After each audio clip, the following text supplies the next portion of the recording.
this administration is of the view that where location is recommended after objective assessment, then such relocation must be done.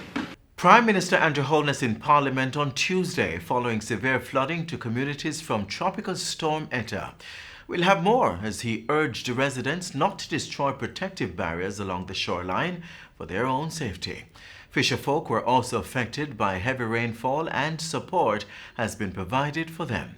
Plus, fathers at the centre of Parent Month. Stick around for all the details. I'm Adrian Atkinson and this is Jamaica Magazine.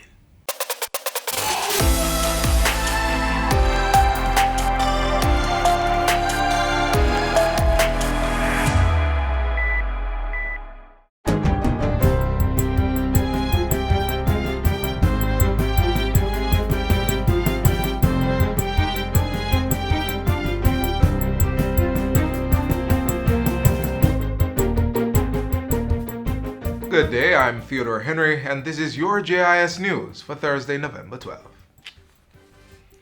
The Ministry of Education has put a rigorous program in place to monitor and evaluate the 17 schools selected to participate in the phased resumption of face-to-face classes.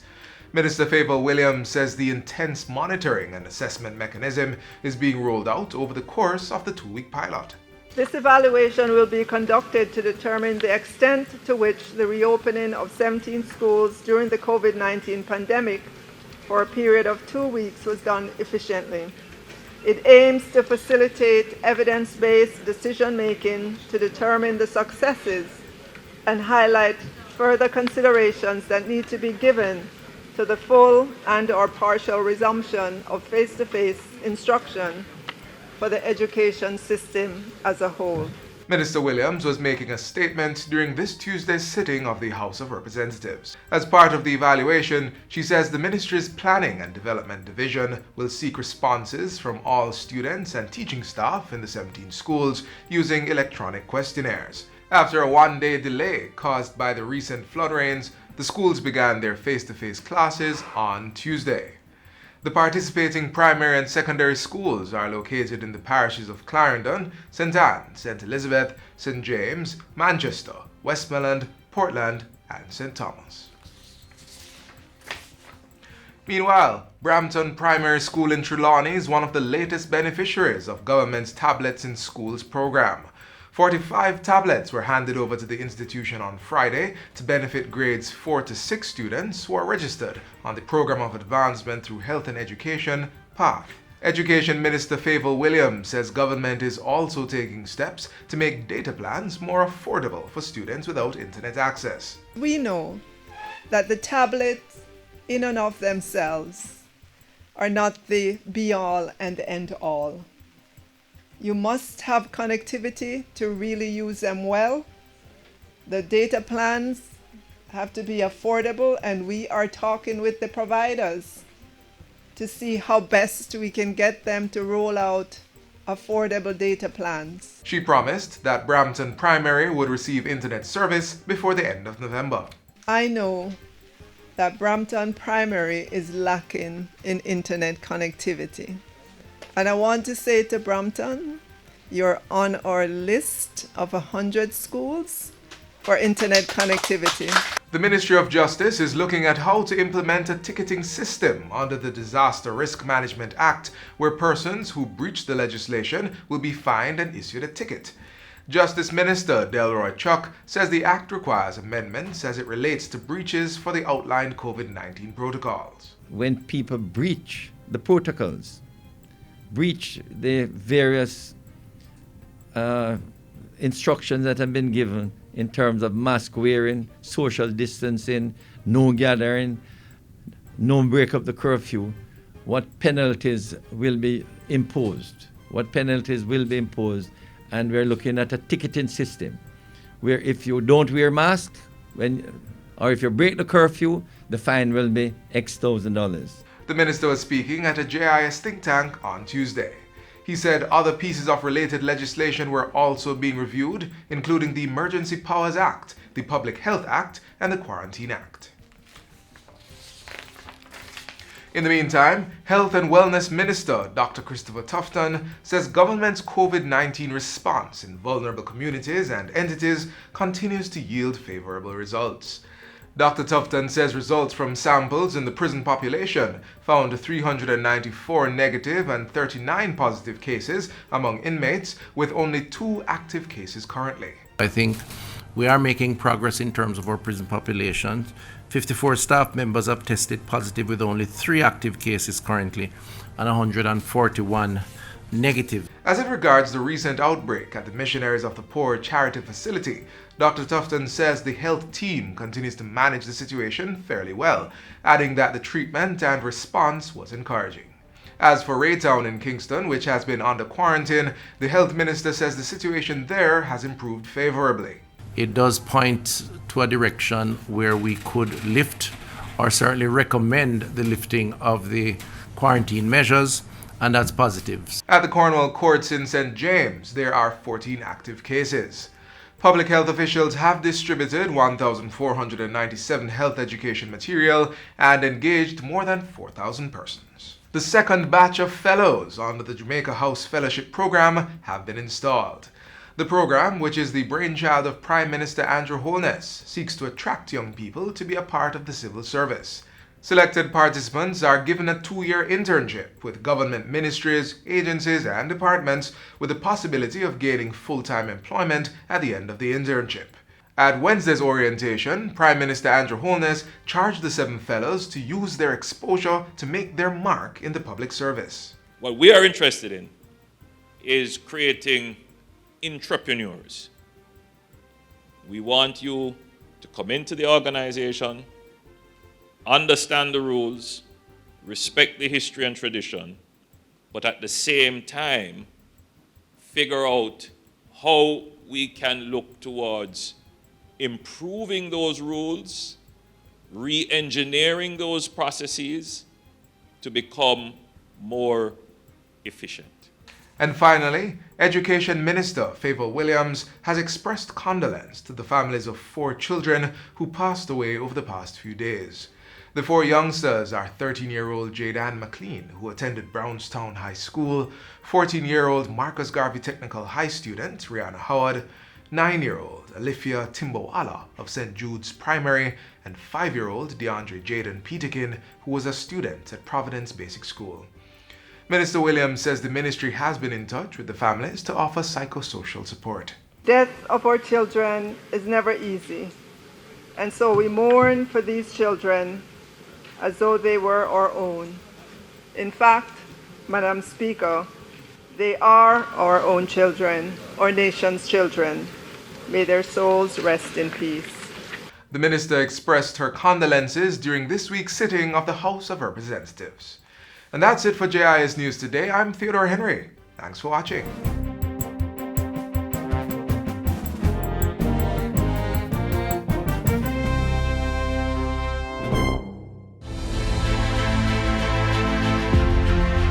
Informing. Jamaica today confirmed its first imported case of coronavirus. Educating. If you follow the recommended procedures, it is highly likely that you will not get the disease. Going beyond to keep you informed and connected. Welcome to Get the Facts. Even through the pandemic. Helping you stay safe while we protect ourselves. Dependable. Impactful. Accurate. This is your JIS News. Credible. Trustworthy. Every day, everywhere. Serving our customers proudly. Government has rolled out a comprehensive mitigation measure to counter the devastating impact recent heavy rain has had on the fisheries sector. We have the breakdown of the $120 million allocation as well as other measures. A global pandemic, bad weather, increase in the cost of resources, and a drop in the sale of fish. Just some of the challenges facing the local fisheries sector. To improve productivity in the sector, some level of recapitalization will be necessary for both fishers and fish farmers. And so, $120 million has been pumped into the industry. With an estimated $23.1 million loss during 2020, the fisheries sector has been on the ropes. The contraction has had the contingent effect of depressing production operations. That's why the government has moved to stave off further damage to the sector. Increasing the mobility of sector players is a first step. In addition to giving fishers an exemption under the prevailing COVID-19 enforcement measures, the newly formed National Fisheries Authority (NFA) has begun processing identification cards for fishers. At an estimated cost of $300,000, the ID cards will be issued free of cost. Fisherfolk in St. Catherine and St. Mary who were affected by COVID-19 restrictions in April and May are also targeted.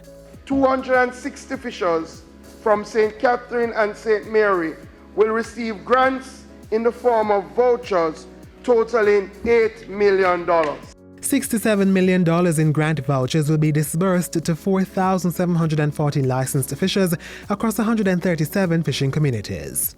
Each fisher will be provided with a voucher valued at $15,000 to be used to purchase fish mesh wire or equivalent fish gear.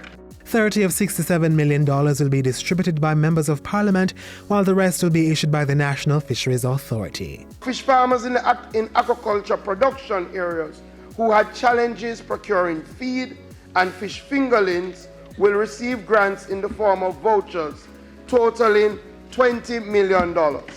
72 registered fish farmers will benefit from this disbursement, and 20 registered ornamental fish producers will receive $1 million in support. We have put in place systems, Madam Speaker, to ensure that no one individual can benefit more than once from any of the methodologies that we're using. We want to ensure, Madam Speaker, that we stretch it as far as possible to impact the greatest number of our fisherfolk.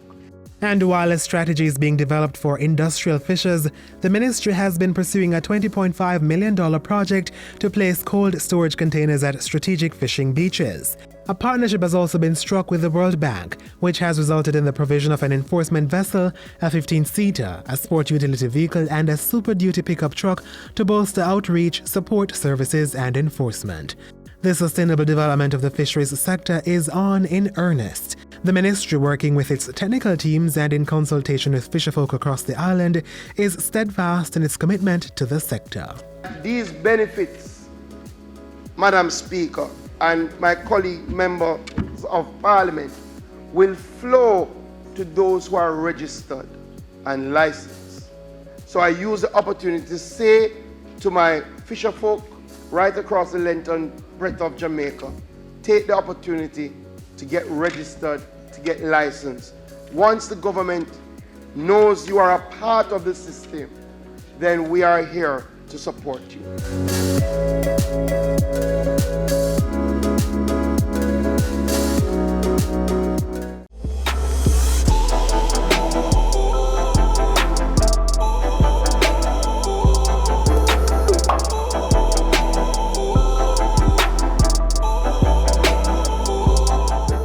Prime Minister Andrew Holness was in Parliament on Tuesday and, among other things, urged persons living in low-lying areas to take precautionary measures as the country braces for more rainfall. The Met Office is advising that forecast models again are projecting the strengthening of another tropical wave in the region later this week, and that it could be a repeat performance of increased rainfall for the weekend. So I urge persons living in low-lying areas, flood-prone areas, persons who reside on areas where we know the soil condition is unstable, that they should be prepared. The projections are that there will be more rainfall this weekend. Now, the longer-term prediction is that rainfall amounts are going to remain near to above normal levels, even after we enter the dry season in December to January. So we will continue to have rains through the rest of this year into January. The rains associated with Tropical Storm Eta severely impacted several communities, some of which had already suffered in earlier bouts of heavy rainfalls from Zeta. Zeta was the system that created the heavy rainfalls at the end of October. And all over Jamaica, where we are seeing housing on hillsides, on floodplains, on riverbanks, on gully banks being threatened. The point that I'm making, Madam Speaker, is that what happened in our past, where we settled without paying attention to proper engineering. Obviously, we did not have the information about climate change and the weather impacts on infrastructure. This government and other governments to come cannot continue to have our settlement being done in a haphazard manner. We must have planned settlement in this country. The budget that we will have to consider, Madam Speaker, will require us to now make allocations to recover and replace, rehabilitate housing that has been destroyed, roadways that have been destroyed. We see houses being destroyed on riverbanks. And the question is, obviously, it is going to come to the feet of the Parliament again to replace these houses, to assist those persons who have been dislocated. But the question that we will have to answer in this House, and the Cabinet will have to answer, should we seek to relocate those persons, or should we seek to rebuild in the same spot? My own view is that after an objective assessment is done, and we couldn't just make the decision without an objective assessment, determine whether or not we have lands available for relocation and whether or not the properties were in fact in a river course, floodplain, or a marginal area. But after that assessment is done, Madam Speaker, I wish to tell the nation that this administration is of the view that where location is recommended after objective assessment, then such relocation must be done.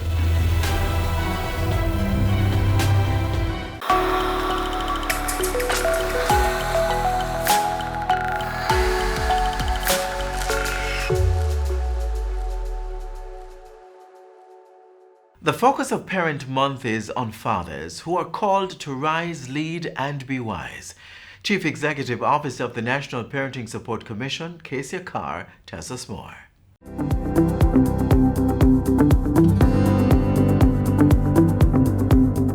Welcome to Get the Facts, the program that provides you with information on government's policies and initiatives. I'm your host, Enthros Campbell. On today's show, we will be focusing on Parent Month 2020. Joining us is Chief Executive Officer at the National Parenting Support Commission, Kezia Carr. Ms. Carr, welcome to the program. Thank you. Thank you so much, Enthros. Real good to have you. Now, let us start at the beginning, as they would say. Parent Month is celebrated annually in November. Tell us about the background to this initiative. Thank you. So, National Parent Month is really a staple on the Ministry of Education, Youth and Information's calendar of events. And it's a way to recognize the contributions of parents to the education sector. The National Parenting Support Commission was actually established to encourage parental involvement in the education system, because when the school and the home partners, then children usually perform better. Okay, good. Now, in preparation for this year's celebration, your parent support managers carried out extensive on-the-ground research to hear about the concerns of fathers across selected regions. Why was this done and what were the findings? Yes, so we're still disaggregated because there's so much information. But some of the things that stood out very early were or included the fact that fathers want parenting education. They want formal education in parenting. They recognize that they have deficits in their own practice. They want to be more effective. They just do not want to have these sessions in spaces where women are. They feel when they go into that space together, women sometimes bash them, and it becomes a bellyaching session where women talk about all the bad they're doing as opposed to finding solutions to help them to be more effective in parenting. That's one. The second finding was that some of the fathers believe that because the relationship with the mothers or mother of their children would have deteriorated, it impedes their ability to parent the way they really want to. So we have really tried to customize our parenting education sessions to speak to these specific concerns. So one of the things we ensure is that once we're conducting the sessions where males and females show up, or mothers and fathers in this case, we have breakout rooms. Even though they're online, we make sure that we put the fathers in one room after the orientation and we keep the women in another session. And we also have a session designed to show mothers how they need to treat fathers, whether the father is estranged, meaning they're no longer in a relationship in this case, or they have a visiting relationship. What do they need to do in a positive way to encourage fathers to participate? Because many of them really want to be better fathers. But why did we choose the fathers though? Why do we choose them as if they are the worst of the two parents? I don't know that I have so much encounter with people, with fathers who are not good fathers. Why did we choose the father? Right. That's a really good question. So there are several indicators. One, whether we like it or not, many of the households in Jamaica are headed by single parent women. And when we look at the education sector in general, the better participants are women. Women participate more. They're the ones who are showing up for PTA meetings more. They're the ones who are in contact with the teachers to find out how children are attaining. They're the ones who, are assigned to do homework in the evenings to help through that process. And this data comes from the fathers as well. And we also realize that at the Commission, the uptake of our programs among fathers is low, and it has nothing to do with gender. So that the programs that we have are not prescribed or designed for particular gender. They carry the same elements of effective parenting. And even though there is criticism that because they are researched by women, there's a bias, we've not found that to be so, because the men who show up, they actually want to be a part of the program. They like the program, they stay throughout, and they usually encourage others to join. But we believe that we needed to have a call to them in particular to say, look, we understand your concerns and we're willing to tailor what we have to speak to the concerns that you have and speak to your specific needs. Now, in addition to that, you have 3 regional workshops. Tell us about that. Who are you targeting, and when is it, and so on? Yes. So the regional workshops are actually a staple to on the calendar. This is where we have all the partners who we call members of the parent sector participating. These are usually have bigger numbers, and we have persons like PATH. It is Diabetes Awareness Month, if I'm saying it right. So we have persons from the Diabetes Foundation of Jamaica. It is Community Month, so we have SDC. It is Drug Abuse Awareness Month, so we have persons from NCDA, and we come together and we give quite a bit of information through several sessions with many persons, irrespective of what region based on the region that they're from. Yes. And then you culminate with National Parent Month Awards on November 27th. That's right. What is that? Right. So the Parent Awards, like I said at the beginning, National Parent Month is not just a call to action for parents to be more effective in parenting. It's also a celebration of the parents who have participated in the education sector over the year. The contribution could be your participation in the curriculum implementation team, which has a parent rep. That person is supposed to know what the curriculum objectives are, where the schools are in terms of delivery. Are there any glitches, whether or not they're active participants in the PTA, whether or not they are resource persons that support different subject matters, whether or not they're just volunteers in the school, they're putting up a peace garden or volunteering in the kitchen, or whether or not they're contributing food, whatever it is they're doing, because there's so many ways to contribute to be involved in education. So we're celebrating those persons. As we wrap, tell us about your latest initiative to establish some 36 helplines. Thank you. We had launched 36 helplines as a response to the emergency in education. This emergency seems to be still unfolding because we're still going through the pandemic. The helplines were launched as a partnership between UNICEF Fight for Peace and VM Foundation.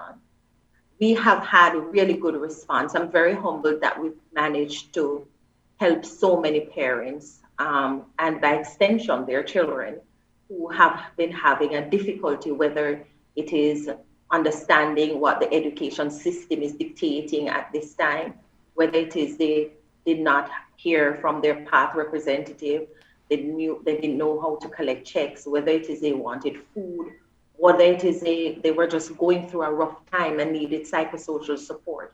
So not only were we coordinating and ensuring we're supporting the Minister of Education, but we're also providing psychosocial support. Okay. Some 644 persons have benefited from psychosocial referrals and support. So I'm very, very happy about what we've managed to do. And the referrals are those who need more intensive work, not just through the helpline. Okay. Very happy that we've managed to help so many parents. Okay. There's much more that we could talk about. We will have to wrap right now. So thank you so very much for coming to talk to us on Get the Facts. Thank you so much, Ms. Campbell. Good to have been here. For more information on Parent Month 2020 or the functions of the National Parenting Support Commission, contact them at 876-967-7977 or visit their social media pages at NPSC Jamaica.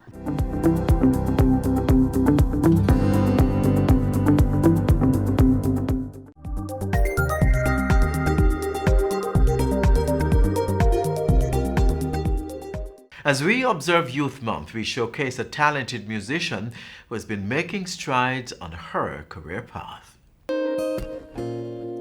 I was afraid of climbing mountains, but now I'm willing to fly. My tears have filled fountains, left me empty inside.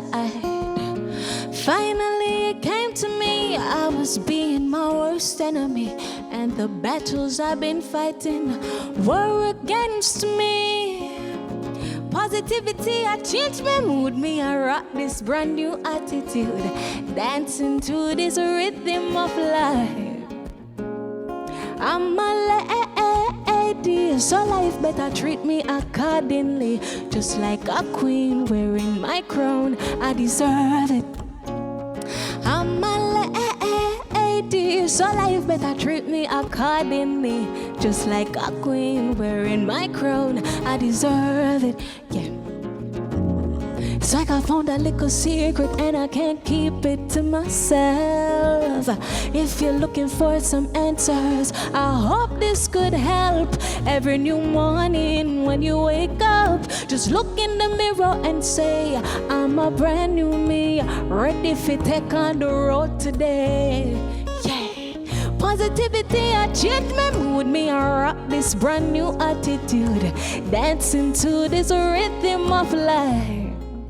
This is where our journey ends, but only for today. Do join us again tomorrow when we'll bring you another informative program. In the meantime, stay connected via our website, gis.gov.jm, and while you're online, send your feedback to Jamaica Magazine at gis.gov.jm or via tweet at JIS News. You may also find us on all the major social media platforms and through our mobile app that's Android and iOS compatible. On behalf of the entire production crew, I'm Adrian Atkinson. Thanks for watching.